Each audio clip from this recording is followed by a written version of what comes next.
So hello learners, in this video we're gonna discuss about France Revolution in 1789। तो France revolution आपका 1789 में कि revolution क्या होता है। रेवोल्यूशन मीन्स होता है एक एक्शन लेना चाहते हैं एक group of large group of peoples, ठीक है। अब दो तीन लोगों से कुछ नहीं होता, लार्ज ग्रुप ऑफ पीपल्स जो एक्शन लेना चाहते हैं तो उसको हम रेवोल्यूशन कहते हैं।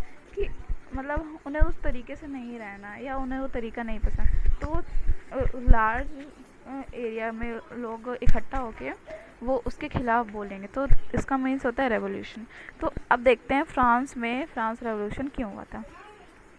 तो जो फ्रांस रेवोल्यूशन हुआ था तो ये क्वीन मैरी की वजह से हुई था, ठीक है।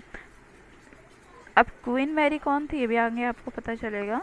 तो रेवोल्यूशन हुआ क्यों था, तो इसके दो मेन रीज़न हैं आपके, social reason and political reason, ठीक है। आपके पॉलिटिकल भी काफ़ी इसके रीज़न्स हैं, जैसे कि काफ़ी हैं, अभी बताते हैं आपको। तो अब आप देख लीजिए कि स्टार्टिंग ऑफ फ्रांस रेवोल्यूशन कहाँ से हुई, जब लार्ज ग्रुप ऑफ पीपल्स आपके सोशल में आ चुके थे, ठीक है, और पॉलिटिकल, ये दोनों ही में इसको जो है आपके ग्रुप ये दोनों ही इन्वॉल्व थे। तो अब देखते हैं स्टार्टिंग ऑफ फ्रांस रेवोल्यूशन कहाँ से हुई, ठीक। स्टार्टिंग ऑफ फ्रांस रेवोल्यूशन जो हुई है आपकी, ये जो क्वीन थी इनकी बदतमीजी की वजह से हुई थी, एकदम साफ तौर पे बता रहे। अब देखते हैं 18वीं सेंचुरी की बात है, बहुत पुरानी बात है 18वीं सेंचुरी की, कि फ्रांस जो देश है आपका ये लार्जेस्ट पार्ट था आपके वर्ल्ड में, सेकेंड लार्जेस्ट पार्ट था, और फर्स्ट लार्जेस्ट पार्ट था आपका अमेरिका का। तो यहाँ के जो राजा जी थे, राजा जी इज़ द बेस्ट। तो राजा अच्छे होते हैं, ये नहीं कह रहे कि राजा ख़राब होते हैं, राजा बहुत अच्छे होते हैं, पर यहाँ के राजा जो थे वो अंधे हो चुके थे एक तरीके से, कि वो हमेशा अपनी वाइफ जो हैं उनकी बात सुनते थे, उन्हें नहीं मतलब बाहर क्या हो रहा, उनकी वाइफ जो कह रही है वो सही है। तो यहाँ पे बात स्टार्टिंग होती क्वीन जो आपकी मैरी हैं, तो हाँ, जो लुइस 15 के जो बेटे थे उनका नाम था लुइस 16। लुइस 15 के बेटे लुइस 16, तो that's the beginner of the king, समझ रहे हैं ना। लुइस 15 के बाद लुइस 16 जो राजा बने हैं, तो ही fall love with queen Mary, that's the daughter of Austria. तो इनकी फिर शादी करा दी गई भाई, लव तो शादी कर लो भाई, क्या बताएं। तो मैरी जो नाम था ये क्वीन बन गई आपकी फ्रांस की, ऑस्ट्रेलिया की जो प्रिंसेस फ्रांस की किंग की वाइफ क्वीन बन गई, तो ये है क्वीन हमारी फ्रांस की। अब जब भूख हड़ताल पड़ी, खाने के पैसे नहीं थे हमारे फ्रांस के पास, तब मैडम जी ने कहा कि आपके पास खाने के पैसे नहीं है तो आप लोग केक खाइए, आपके पास ब्रेड खरीदने के पैसे नहीं, कोई बात नहीं, आप केक खाइए। तो यहाँ से जो कॉमन पीपल्स थे उन्हें बड़ी आ गई गुस्सा, भाई हमारे पास तो खाने के पैसे नहीं, तो हमें केक खाने को क्यों कह रही हो, खाने का व्यवस्था करा दो, वही बहुत बड़ी बात है। आज अगर हम लोग केक खा रहे हैं तो कल तो हमारे पास और भी कुछ नहीं रहेगा। तो अब यहाँ पे हम देख लेते हैं पॉलिटिकल रीज़न क्या कहते हैं। अब यहाँ पे हमने बात करी कि आपके कॉमन पीपल्स को इन्होंने हेट पहुँचाई थी, ठीक। तो अब देख लेते हैं कि हैवी टैक्सेस किन से लिए जाते थे, उन गरीब लोगों से लिए जाते थे जिनके पास खाने तक पैसे नहीं थे, उनसे हैवी टैक्सेस काफ़ी ज़्यादा लिए जाते थे। तो हैवी टैक्सेस आपके कॉमन पीपल्स से लिए जाते थे, ठीक। सेकंड हो गया आपका France rules did not have administrative efficiency. जो फ्रांस का रूल था उसमें कुछ मतलब कुछ चेंजमेंट था ही नहीं, बस राजा के बाद राजा, राजा के बाद राजा। अरे सेल्फ गवर्नमेंट भी तो चाहिए होती है, बट वहाँ नहीं थी। तो इस वजह से और जो आपके लोग थे फ्रांस के उन्हें रेवोल्यूशन चाहिए था। तो फ्रांस रेवोल्यूशन में कोई भी आपके एडमिनिस्ट्रेटिव एफिशिएंसी, दे प्रमोटेड नेपोटिज्म। कोई एडमिनिस्ट्रेटिव जब एफिशिएंसी नहीं होगी तो वो नेपोटिज्म को ही तो प्रमोट करेंगे, भाई तुम बनो, अरे तुम्हारे बेटे हैं तुम बनो। ठीक, तो इसमें क्या चल रहा था, किंग, किंग का बॉय किंग, किंग का बॉय किंग, किंग का बॉय किंग, ये सदियों से परंपरा चली आती है। और वो परंपरा जो आपके जो पढ़े लिखे लोग होते हैं वो नहीं चाहते हैं, वो चाहते हैं वही बने जो किंग बनने लायक हो। समझ रहे हैं ना आप, सिर्फ वही बन सकता है। तो ये बात भी उन्हें नहीं अच्छी लगती थी कि राजा तो बीवी के प्यार में अंधे है, और ये बीवी इनकी बोल रही कि भाई केक खाओ। अरे क्यों केक खाएं, हमें नहीं खाना केक, हमें रोटी तुम खिला दो, वही बहुत बड़ी बात है। अब जुडिशियल सिस्टम भी यहाँ पे बहुत करप्ट था भाई। ठीक, यहाँ पे कोई लॉज बने ही नहीं, बने भी तो आधे लोग फॉलो करवा रहे हैं, आधे लोग नहीं करवा रहे हैं। तो जुडिशियल सिस्टम जो था उनका लॉस के, वो बहुत करप्ट था। ठीक, क्यों करप्ट था, क्योंकि सब लोग को फॉलो नहीं करते थे। तो ये पॉइंट, जो पॉइंट्स लिखवा रहे हैं आपके, ये पॉइंट्स काफ़ी ज़्यादा मेन है। और ये तो कहानी तो आपको सुना ही रहे हैं, अगर हम उसको कहानी की तरह सुनिए, समझिए, और जो आपके क्वेश्चन आंसर होते हैं इसके तो काफ़ी इजी वे में हो जाएंगे।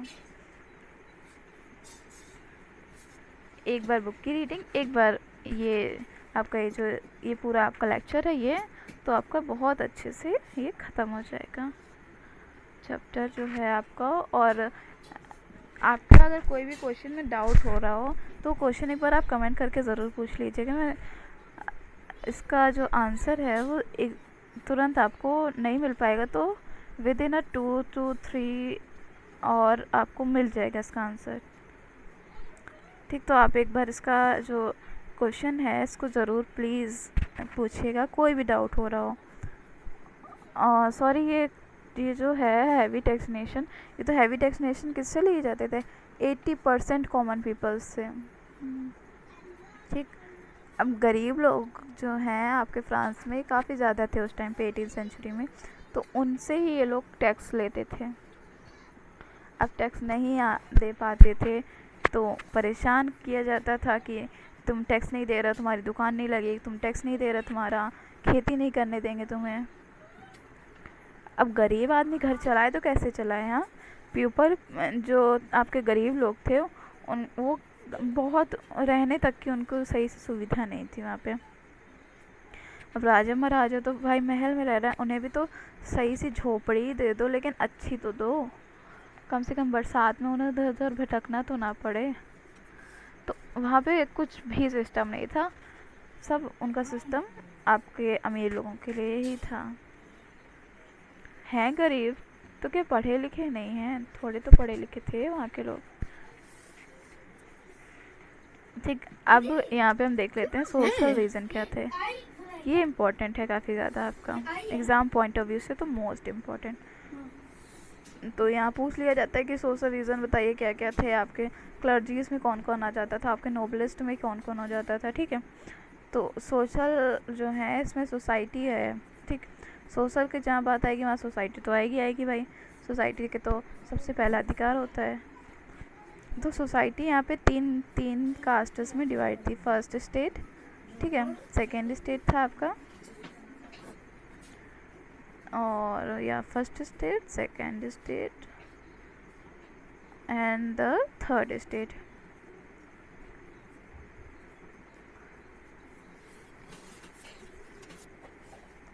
तो ये जो सोशल स्टडी या तो सोसाइटी ये इसमें 3 में डिवाइड थी।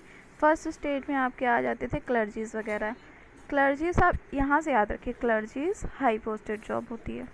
तो हाई पोस्टेड जॉब किसकी होती है, आपके आर्मी लोग हो गए, ठीक है, जो गवर्नमेंट के अंडर वर्क करते हैं, आर्मी, नेवी, हाँ, और जो राजा के साथ बैठते हैं आपके कौन, जैसे कि सीएम वगैरह लोग होते हैं, आपके जो पॉलिटिक्स से इन्वॉल्व होते हैं। तो जो लोग भी पॉलिटिक्स में इन्वॉल्व होते हैं they were also a high posted job. ठीक, तो मतलब जो भी नहीं, सीएम पीएम, पीएम तो होते हैं, सीएम होते हैं आपके, डीएम नहीं, डीएम इसमें इन्वॉल्व नहीं है, डीएम सेकेंड स्टेट में है। आर्मी हो गया आपके, राजा लोग हो गए, ये 1 से 2% ही इनकी जो थी आपका वो था पॉपुलेशन। अब बात कर लेते हैं आपका सेकंड स्टेट। सेकंड स्टेट में नोबलर्स आते थे, देखिए सिविल सर्वेंट। अब यहाँ पे आपके डीएम आ जाएंगे, ठीक है। जो सेकंड स्टेट में आपके डीएम्स थे, लॉयर्स थे, डॉक्टर, क्लर्क जो होते हैं, teachers, sorry just second, lawyers थे आपके, डॉक्टर्स भी थे और टीचर्स। ये इनकी पॉपुलेशन जो नोबल्स वाले जो स्टेट थी, सेकंड स्टेट, इनकी पॉपुलेशन 50% है आपके, ये याद रखिएगा 1 मिनट। और फिर थर्ड स्टेट में आपके बहुत गरीब यार लोग आ जाते हैं, ठीक है, जैसे कि आपके पीजेंट्स लोग हो गए, किसान लोग। और ये भी याद रखिए थर्ड स्टेट 80% है आपकी फ्रांस में 18वीं सेंचुरी में। ये हो गया आपके, सॉरी 1 मिनट, यहाँ पे आते हैं आपके किसान लोग। हाँ, फिर आपका मिसेबल लाइफ, जो लोग लाइफस्टाइल जीते थे वो लोग आ जाते हैं, 1% लोग, जो आपके झाड़ू पोछा लगाने वाले लोग होते हैं, हाँ, वो भी आते थे इसमें। तो फर्स्ट स्टेट में आपका ये आर्मी लोग आ गए, ठीक है, आर्मी हाई पोस्टेड जितनी भी जॉब्स थी, तो इनकी जो सैलरी थी वो भी हाई थी। और इनसे ये भी याद रखिए कि ये जो हाई पोस्टेड क्लर्जीज थे, इनसे कोई टैक्स नहीं लेता था, ठीक, कोई टैक्स नहीं है। सेकंड आपका जो टीचर्स लोग, इनकी 50% आपकी पॉपुलेशन है। यहाँ पॉपुलेशन आपकी 110% यहाँ पॉपुलेशन है आपकी, ठीक। तो इन लोगों ने चाहा कि चेंजमेंट हो, नोबल्स ने और आपके पीजेंट्स वगैरह लोगों ने। और हाँ, सेकंड स्टेट में ही आपके मंदिर के जो पुजारी लोग आ जाते हैं वो भी आ जाते हैं।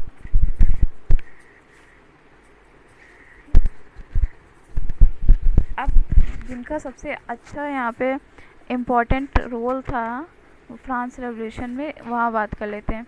तो वहाँ पे आर्टिशियन एंड सिटी जो वर्कर्स थे, उनका जो यहाँ पे रोल था वो काफ़ी इम्पोर्टेंट था, और मतलब काफ़ी अच्छे से इन्होंने हेल्प करी फ्रांस रेवोल्यूशन में को, मतलब आगे बढ़ाने में, ठीक। तो आर्टिशियंस के पास और जो सिटी वर्कर्स थे, इनकी दिक्कतें क्या की थी? They were had no political right, okay, they were had no workers,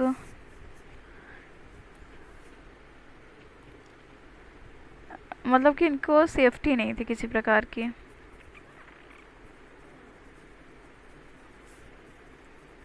कोई भी इनके जॉब जो करते थे उसमें बिल्कुल भी सेफ्टी नहीं थी।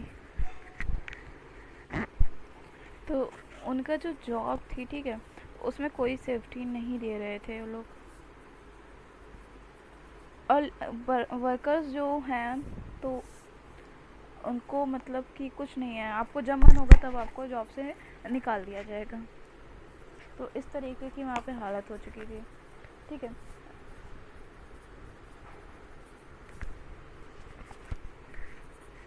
बिना बताए आपको नौकरी से वो लोग निकाल भी सकते हैं।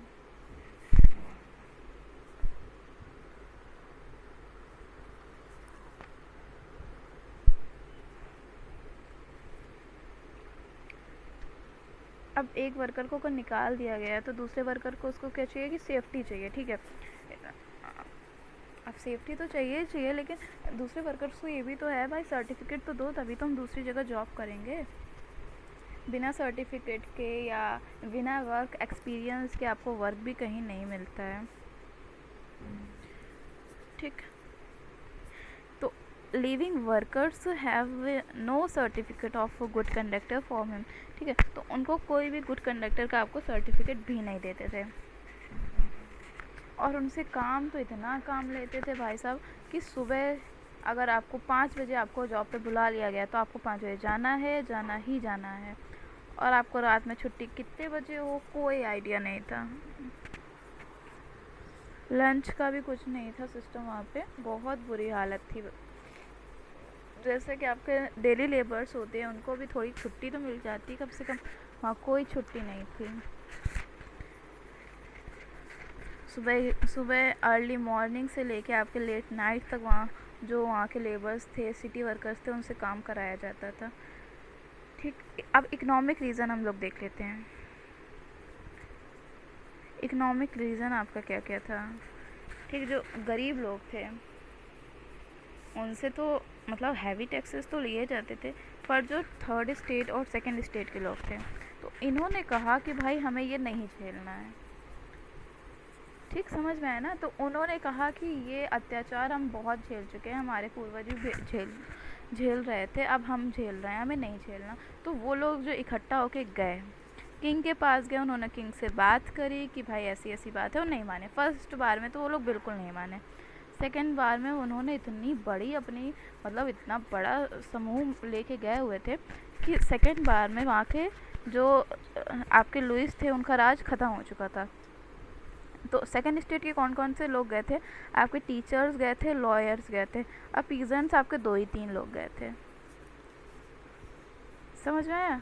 तो किंग जो थे तो उनसे कहा गया कि हमें सेल्फ गवर्नमेंट चाहिए, ठीक है, हमें सेल्फ गवर्नर चाहिए, जो हम चुने कि हाँ ये आदमी जो है ये पर्टिकुलर मैन है, ये अपनी गवर्नमेंट चलाए या इस हिसाब से हम चलवाना चाहते हैं। तो वहाँ पे उन्होंने बात रखी, किंग पहली बार नहीं माने, दूसरी बार में किंग को ज़बरदस्ती मानना पड़ा, मजबूरी थी, क्योंकि इतना बड़ा समुदाय। उन्होंने कहा कि भाई किंग तुम्हारी ये गलती है, हमें नहीं पसंद तुम्हारा ये काम धंधा, तुम यहाँ से जाओ। तो टीचर्स, लॉयर, पीजेंट्स ने इनसे कहा कि भाई हटो यहाँ से, तो कैसे भी करके उन्होंने उनको हटा दिया। अब लुइस 16 जो थे वो बहुत बहुत बहुत ज़्यादा मतलब मुश्किलों से माने, ठीक है। फिर यहाँ से अब आपका क्या हुआ कि लुइस 16 का दी एंड हो गया, स्टोरी का दी एंड ही समझो, हाँ। जब लुइस 16 का आपका राज चला गया तो लुइस 16 पे खास कुछ नहीं बचा, ना राज बचा ना शासन बचा, वो भी एक गरीब बन गए।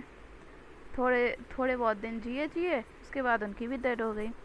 फिर आपके एक नए आए, उन्होंने देखा कि भाई फ्रांस जो है वो एकदम अलग है, ठीक है, कि फ्रांस के पास जब मतलब फ्रांस के पास कोई शासन ही नहीं है, शासक ही नहीं है, तो चलो इस पर कब्ज़ा करते हैं। तो नेपोलियन जो हैं वो आपके 1792 या 1792 में नेपोलियन आए, हाँ। और 1782 से 1815 तक आपका जो फ्रांस था वो allies to protect the new order, ये इस वजह से लड़ते रहे, ठीक। नेपोलियन का वर्क जो था वो लुइस से ज़्यादा अच्छा था। नेपोलियन जो फ्रांस के जो लोग थे, चाहे वो कोई भी लोग हो, उनको बहुत अच्छा से वो रख रहे थे, मतलब सब कुछ बहुत कायदे से कर रहे थे, ठीक। फिर आपके नेपोलियन जब आपका वर्क चल रहा था तो 1792, ये इम्पोर्टेंट पॉइंट है, 1792 से 1850 तक फ्रांस ने फाइट करी against the allies to protect the new order. New order के प्रोटेक्शन के लिए फ्रांस ने लड़ाई करी थी, ठीक। फिर नेपोलियन जो हैं, यहाँ पे फ्रांस में नेपोलियन के बाद भी 3 देशों ने कब्ज़ा करने की कोशिश करी, ऑस्ट्रिया, प्रूशिया, रूसिया, ठीक है। अब प्रूशिया रूसिया जो थे, ये भी एक इम्पॉर्टेंट टर्म है कि प्रूशिया रूसिया आए कब थे। तो प्रूशिया रूसिया के बाद जो रूसिया थे तो वहाँ पे आपका ये सेल्फ गवर्नमेंट ख़त्म हो गए। नेपोलियन का तो गवर्नमेंट, नेपोलियन जब आए थे तो सेल्फ गवर्नमेंट ख़त्म हो ही चुकी थी। फिर जो रूसिया थे तो इसने कब्ज़ा कर लिया था, इसने नेपोलियन को डिफेट करके यहाँ पे फ्रांस में कब्ज़ा कर लिया था। तो यहाँ से आपका जब रशियन कब्ज़ा कर लिया, फिर यहाँ से फिर ये भी थोड़े टाइम ही चले, उसके बाद फिर सेल्फ गवर्नमेंट स्टार्ट हो गई। जब सेल्फ गवर्नमेंट स्टार्ट हो गई तो यहाँ से हमारा फ्रांस जो आपका चैप्टर है इसका दी एंड हो गया। तो ये याद रखना कि प्रूशिया आई 1806 में, रूसिया आई 1807 में, ठीक है। ब्रिटेन बहुत ज़्यादा स्ट्रॉन्ग हो गया था। फ्रांस में नेपोटिज़म जो था वो बैटल ऑफ लू 1815 में जो नेपोटिज़म का वर्क था, और नेपोलियन जो थे आपके, नेपोलियन का भी दी एंड 1815 में हो चुका था। 1815 में जब ये इनका दी एंड हो गया तो जो आपके फ्रांस की गवर्नमेंट है वो काफ़ी ज़्यादा लड़ती रही, ठीक है। ब्रिटेन और ज़्यादा स्ट्रॉन्ग होके आ गया। सो 1830 is the most important day. यहाँ से सेल्फ गवर्नमेंट जो थी आपकी वो स्टार्ट हो चुकी थी 1830 में फ्रांस में। नेपोलियन को डिफीट करके 1830 तक यहाँ लड़ाई होती रही कि सेल्फ गवर्नमेंट इनकी। फिर 1830 में आपकी सेल्फ गवर्नमेंट स्टार्ट हो गई। फिर 1848 सेकेंड रेवोल्यूशन, सेकेंड फ्रांस जो था वो आपका रेवोल्यूशन हो चुका था 1848 में, ठीक है। और अभी भी टिल आपका 20 जो आपका है 2021 यहाँ पर भी आपकी सेल्फ गवर्नमेंट स्टार्ट मतलब चल रही है अभी भी। तो ये बहुत अच्छा है फ्रांस के लिए कि अभी भी 1848 से 2021 या आगे भी जितना आपके 20 क्या है आपका CEE जो होते हैं ये सब चलते रहते हैं। अब आपका एक नया आ गया है जैसे कि आपका ईस्वी, हाँ ईस्वी जितनी भी चलती रहेंगी तो ये आपकी चलती ही रहेंगी। सेल्फ गवर्नमेंट अब चलती ही रहेगी। 1848 ये रिपब्लिक डे है फ्रांस में मनाया जाता है, ठीक। तो यहाँ तक आपका सेल्फ गवर्नमेंट स्टार्ट है और वो स्टिल चलती रहती है। तो thank you so much for watching this video and like share subscribe.